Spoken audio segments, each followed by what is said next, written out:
В июне 2024 года почетному гражданину Инты, известной баянистке, создателю ансамбля коми-песни «Мадес» Эмилии Петровне Гаршиной, исполнилось 90 лет. Круглую дату женщина отметила в кругу друзей и родных и, конечно же, с неизменным баяном в руках. Этот инструмент стал определяющим в жизни Эмилии Петровны.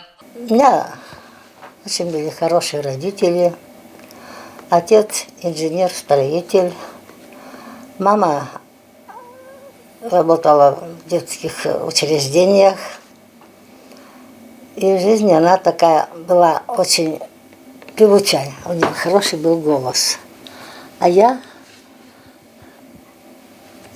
как обычные внуки около бабушек, я вместе с ней пела ее же песни. Отец мой уехал в командировку в Иструсу. И в каждом письме писал: «Миле привезу подарки, игрушки». А когда приехал, ничего не привез.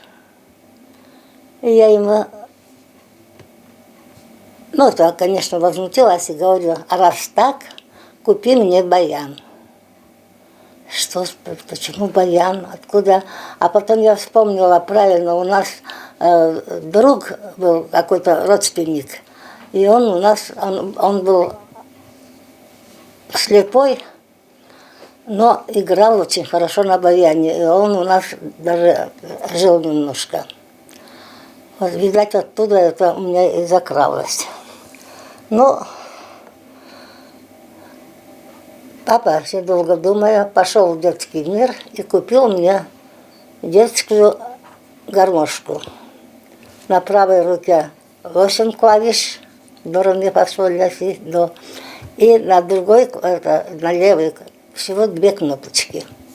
Тогда Миле было всего 3 годика, но она очень быстро освоила детский инструмент и на слух стала подбирать песни. Первой ее композицией стала «В саду в огороде». С тех пор гармошка сопровождала девочку везде. Куда бы ни шли родители, они везде брали Милю, которая постоянно им играла. Потом отец купил хромку, и вскоре перешла я на баян. Баян был такой полубаян на 80 басов. Обычно 100-120 басов баян на этот. И, как говорится, я все играла на слух. Вскоре открылась в Сыктывкаре музыкальная школа. Одними из первых учеников мы были вместе с Яковом Сергеевичем Перепелицей. Знакомая фамилия? Будущим большим композитором.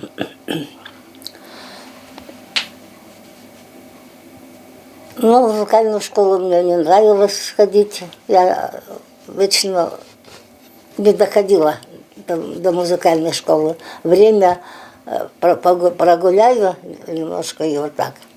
Но случай вновь вмешался в судьбу Эмилии Петровны. Ей было предначертано свыше заниматься музыкой. В их доме поселилась пианистка, которая просто уговорила девушку пойти учиться в музыкальное училище. Осенью она говорит: все, Миля, я с директором договорилась, и завтра идем, у вас будет приемная комиссия, и будешь поступать в училище. И так и получилось. И так я попала в 1952 году в музыкальное училище на хоровое отделение. Дирижерско-хоровое отделение, так называлось. Баян она не забывала. Несмотря на то, что училась руководить коллективами и петь, инструмент не забросила. Все так же играла на нем, подбирая музыку на слух. Были эти выборы. И выборы тоже музыкальное училище всегда готовил концерты выездные. И однажды концерт мы должны были давать в школе номер 1. Это в Сыктывкаре. В школе номер 1. Галя Николаевна была пианистка, и она говорит: я пойду, узнаю, какой там инструмент, А я помню, он рояль все время в актовом зале стоял. Она пошла попробовать, а там уже собрание началось. Пришла директор и говорит: Михаил Федорович, отменяйте концерт. Он говорит: что случилось? Да там, говорит, половина клавишей не работает. А как я играть-то буду, аккомпанировать? И он расстроился, собрание идет, уже все объявлено. И кто-то из моих участников говорит: Михаил Федорович, Амилия Болотова, она весь репертуар знает и может играть. И он сразу говорит: давай, пока есть время, порепетируем. В общем, я до того даже скрипачами репетировала. И он так удивился, говорит: милая моя, ну что, молодец. И мы концерт дали. На завтра директор вызывает к себе в кабинет. Послушай, говорит, дорогая, ты на хлеб заработаешь, но ты ведь можешь еще и на масло заработать. Давай-ка параллельно учись по баяну. После окончания училища Эмилия Петровна работала в школах, а после ушла на должность методиста в педагогическое училище. Пришлось отказаться от распределения в ансамбль песни и пляски, потому что на тот момент она уже стала матерью. Муж, тоже музыкант, ездил по гастролям. И сидеть с малышом больше было некому. Но музыка ее не отпускала. Вновь и вновь случай сталкивал Эмилию Петровну с людьми, определяющими ее жизненный путь. Так она снова взяла в руки баян и стала играть, выступать в коллективах и преподавать. В 1958 году Эмилия Гаршина впервые побывала в Интинском районе в рамках большого творческого путешествия по оленеводческим стоянкам. У нас большая группа, бригада, отправляется к оленеводам. И кто вот там попал, все просят, чтобы ты вместе с ними поехала. И мы выступали, ну, кто что делал. Художник рисовал, это все. И вот и мы, в общем, это объездили очень много этих чумов. Ну, что хочу сказать. И первое знакомство с Интой у меня получилось как раз вот в это время. С Усть-Кары и до Амдерна мы потихоньку двигались. На тот момент родители Эмилии Гаршиной жили в Инте. И там же у бабушки с дедушкой гостили дети-баянистки. Поэтому неудивительно, что на ее имя вскоре пришел запрос. Эмилию Петровну просили направить работать в открывшуюся музыкальную школу. В сентябре 1958 года баянистка приехала в Инту. Она несколько лет преподавала в музыкальной школе. Ей постоянно предлагали работать в различных дворцах культуры и творческих объединениях города. Сюда я приехала, вот, и директор через неделю подходит ко мне. Карпук был директор. Говорит: Эмилия Петровна, выручай меня. Я говорю: а что такое? Да я ж в первой школе, видите, уроки пения веду, а он еще на скрипке играет. Под скрипку. Вот. Я говорю: а что, в музыкальной школе я не буду? Она говорит: почему? Параллельно будешь работать в музыкальной школе и первой. И вот так и получилось. У меня этих параллелей было уйма. Вот. Работала в музыкальной школе. В музыкальной школе я работала по классу баяна. Хотя у меня этого нет. Но они же все прослушали меня еще по классу баяна и хорового пения. В первой школе я вела уроки пения. Кстати, в 1958 году уроки пения шел с 1 по 10 класс. Часть своего музыкального пути Эмилия Петровна прошла вместе с дворцами культуры шахтеров. Сначала ее пригласили в творческое объединение нескольких шахт. А тут Ивлев стал начальником шахты. И он вскоре построил на территории 9-й шахты большой комбинат. И там лекционный зал. И с хорошей очень сценой. С хорошей сценой. И вот он мне говорит: давай-ка приходи к нам работать. Я говорю: ну как это приходи? Нет, я не буду. У меня, во-первых, это все, вот и ваши, они все со мной были, все. В таком случае давай работать и нашим, и с 13-й. А потом 13-ю шахту закрыли. И, собственно, вот ее как раз с 9-й шахтой соединили, она стала капитальная. Вот. Так что на всех городских праздниках выступали наши коллективы.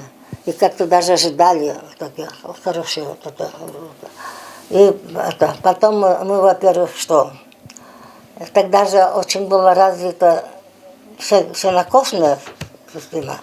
Мы сенокосникам ездили с большими концертами, на выборах, ну что, везде. Вот. И потом как-то получилось так, что это Дом культуры перевели в Восточной шахте, шахтоуправлению. Ну и, естественно, и мы все перешли. Вот, так что стала там, продолжала работать. А директор первой школы, Клыкова Ирина Васильевна, мы жили с ней в одном доме. Она на 3-м, а у меня на 1-м этаже была квартира. Еще получилось так, что отец поехал в командировку в Уфту, и его тоже пригласили туда, и родители уехали, а я осталась. Ну и что? Пришла она ко мне и говорит: ты долго будешь ездить куда-то, когда школа твоя стоит рядом? Ну, рядом, тогда школа и была рядом. Вот. Ну что? И она сразу: сколько ты там получаешь? Ну, я говорю: вот примерно. Она говорит: я тебе дам хорошую зарплату, и давай-ка. Ну, и я перешла уже совсем на первую школу. Коллектив первой школы, который возглавляла Эмилия Гаршина, гремел на всю Инту. Его визитной карточкой стала песня «Соколенок». Именно это название ансамбль взял себе. И вот так он соколенками был. Очень были хорошие ребята. Чуриков, Крылов, Вервиле, да много, не пересчитать всех, которые хорошо и пели, и все, как говорится, это все проводили. Потом долгое время женщина трудилась воспитателем и музыкальным работником в интернате. В 1994 году Эмилия Петровна решила пойти на заслуженный отдых, но не смогла сидеть дома без дела. В конце 90-х в Инте открылся Центр национальных культур. На его базе стали функционировать различные общества. Практически сразу при Коми-национально-культурном обществе «Йоль» был создан ансамбль коми-песни «Мадаяс». Руководителем и аккомпаниатором стала Эмилия Гаршина. Уже ко мне делегация пришла. Эмилия Петровна, мы вас очень просим, чтобы вы влились в наш коллектив. Ну, я говорю: я даже не знаю, я говорю: я уже столько работала. Она говорит: нет, нам очень нужно.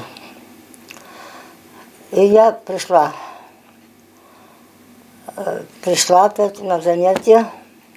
И там, которые вот такие первые участники.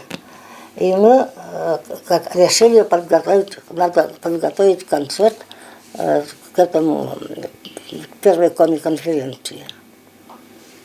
И вот начали мы готовить.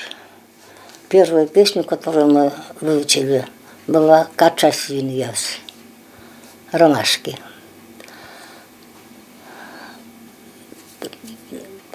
Потом у нас эта конференция прошла, концерт мы показали, вот. И после этого концерта много было делегатов этой конференции, и в конце отступили меня люди. Запишите ваш коллектив. И вот так потихоньку начало у меня это собираться народ.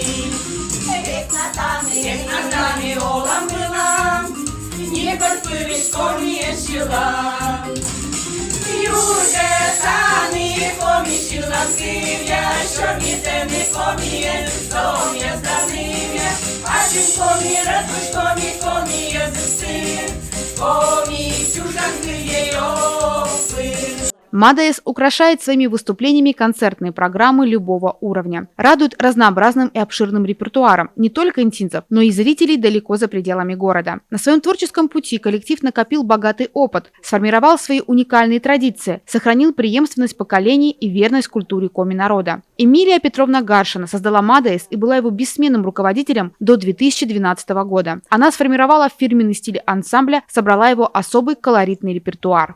Познакомилась я в далеком 98 году.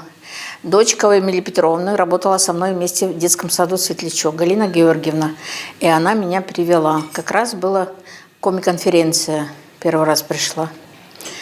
Помню, как сейчас первый день, когда пришла Эмилия Петровна, вышла в коридор, встретила меня и привела в комнату. И начали репетировать. Еще не было названия нашего ансамбля даже.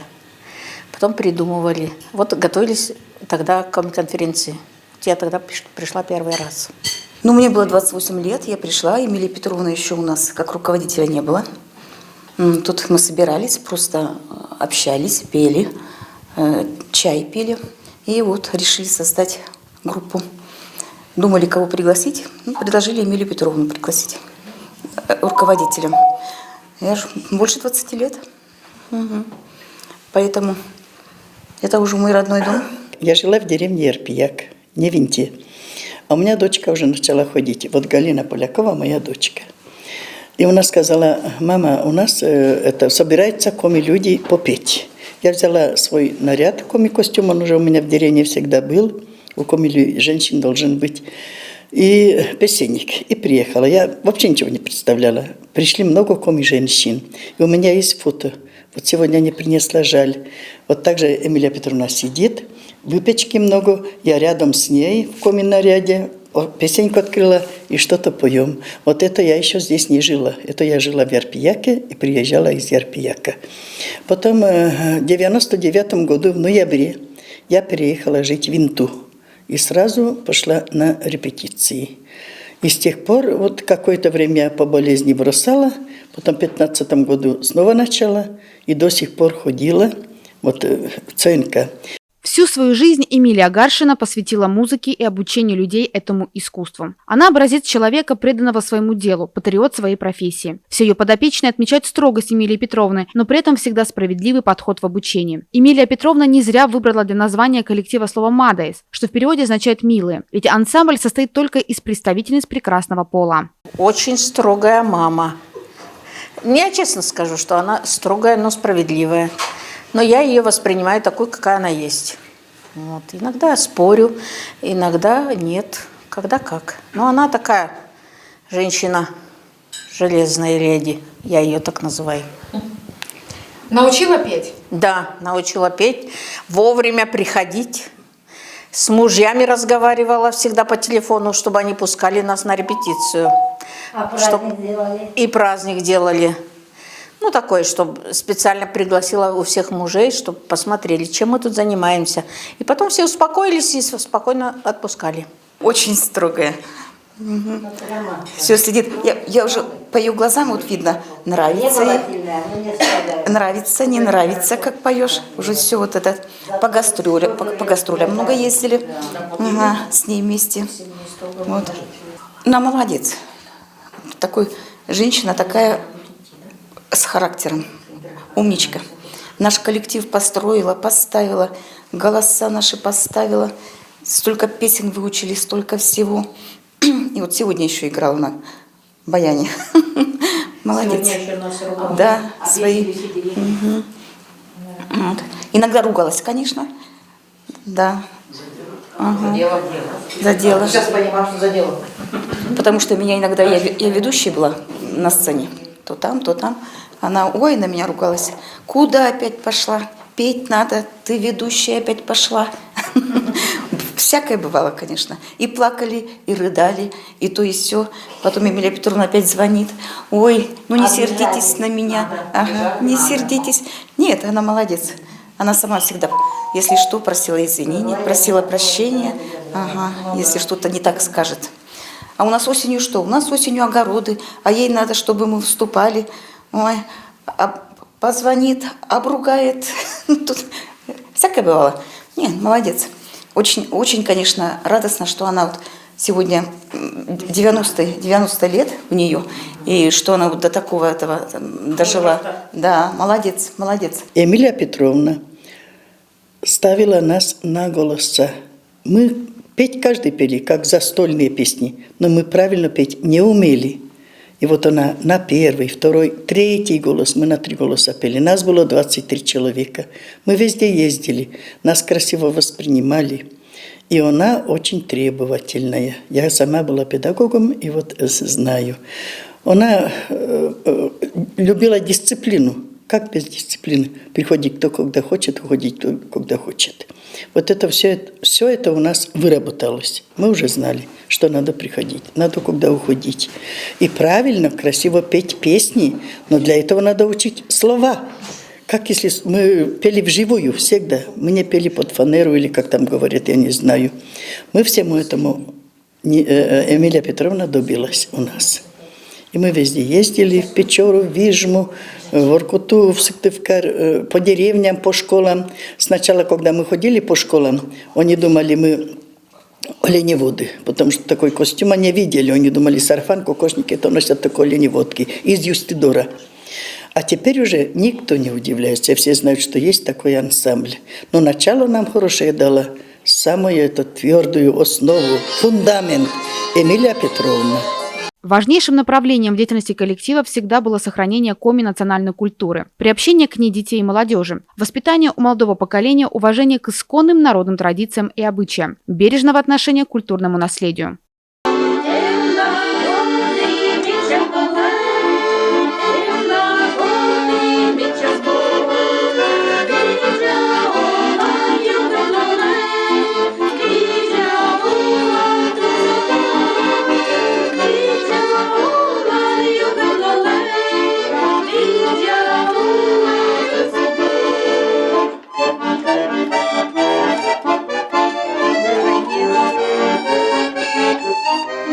Свое 90-летие Эмилия Гаршина отмечала на протяжении нескольких дней. Естественно, что за праздничным столом собрались ее милые пивуни из Мадайс и лично поздравили своего руководителя. Множество поздравлений пришло от тех, кто сейчас находится далеко от юбилярши, но не смог остаться в стороне. Уважаемая Эмилия Петровна, поздравляю вас с днем рождения, с вашим юбилеем.